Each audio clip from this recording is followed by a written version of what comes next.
Hello everyone. So we are discussing previous year questions of the chapter Biodiversity and Conservation and the topic Biodiversity. In today's session, we are going to discuss a short answer type question of 3 marks which was asked in the CBSE board term 2 examination in the session 2021-22. So the question is, how have the following factors affected the biodiversity of an area? Explain. A. Habitat loss and fragmentation. B. Overexploitation. तो बेटा इस question में हमें बताना है कि habitat loss and fragmentation and over exploitation ने biodiversity को कैसे अफेक्ट किया है. So let's check the answer. तो बेटा हैबिटेट लॉस एंड फ्रेगमेंटेशन और ओवर एक्सप्लॉयटेशन ये दोनों ही फैक्टर्स बायोडाइवर्सिटी पे नेगेटिव इम्पैक्ट डालते हैं जिसकी वजह से बायोडाइवर्सिटी का लॉस होता है. क्लियर. तो बेटा क्या होता है हैबिटेट लॉस और फ्रेगमेंटेशन का मतलब होता है कि जब एक एरिया जहाँ पर कोई स्पीशीज रह रही है उसको हम डिस्ट्रॉय कर देते हैं या उसको छोटे छोटे फ्रेगमेंट्स में छोटे छोटे स्मॉल पैचेस में डिवाइड कर देते हैं तो उसको बोलते हैं हैबिटेट लॉस एंड फ्रेगमेंटेशन. बेटा ये मेन कॉज है बायोडाइवर्सिटी लॉस का और बहुत सारे एनिमल्स और प्लांट्स के एक्सटिंक्ट होने का. क्लियर. फॉर एग्जाम्पल बेटा एक टाइम पे tropical rain forest 14% area cover करते थे अर्थ का और अब वो सिर्फ 6% से भी कम एरिया कवर कर रहे हैं. अमेज़न रेन फॉरेस्ट जिनको हम लंग्स ऑफ द प्लैनेट बोलते हैं उनको भी हम बहुत बुरी तरह कट कर रहे हैं सोयाबीन कल्टीवेशन के लिए और बीफ कैटल को रेज करने के लिए. तो उससे भी बहुत ज़्यादा हैबिटेट लॉस हो रहा है. हैबिटेट लॉस बेटा पॉल्यूशन की वजह से भी होता है.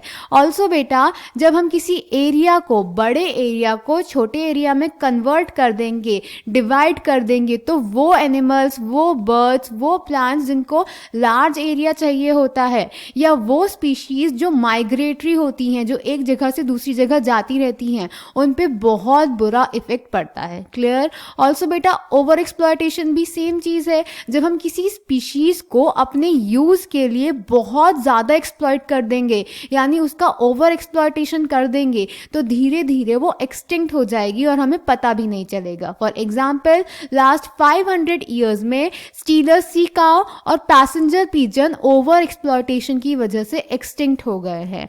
ऑल्सो बेटा बहुत सारी मरीन फिशेस भी हैं जो एंडेंजर्ड कैटेगरी में आ गई हैं ओवर एक्सप्लॉयटेशन की वजह से. Clear. So the answer is a part. This is the most important cause driving animals and plants to extinction. The most dramatic examples of habitat loss come from tropical rainforest once covering more than 14% of the earth's land surface. These rainforests now cover no more than 6%. They are being destroyed fast. The Amazon rainforest, it is so huge that it is called the lungs of the planet. Harboring probably millions of species is being cut and cleared for cultivating soybeans or for conversion to grasslands for raising beef cattle. Besides total loss, the degradation of many habitats by pollution also threatens the survival of many species. When large habitats are broken up into small fragments due to various human activities, mammals and birds requiring large territories and certain animals with migratory habits are badly affected, leading to population declines. And B part, humans have always depended on nature for food and shelter, but when need turns to greed, it leads to overexploitation of natural resources. Many species extinctions in the last 500 years, for example, Steller sea cow, passenger pigeon, were due to overexploitation by humans. Presently, many marine fish populations around the world are overharvested, endangering the continued existence of some commercially important species. So I hope this question is clear to you. Thank you.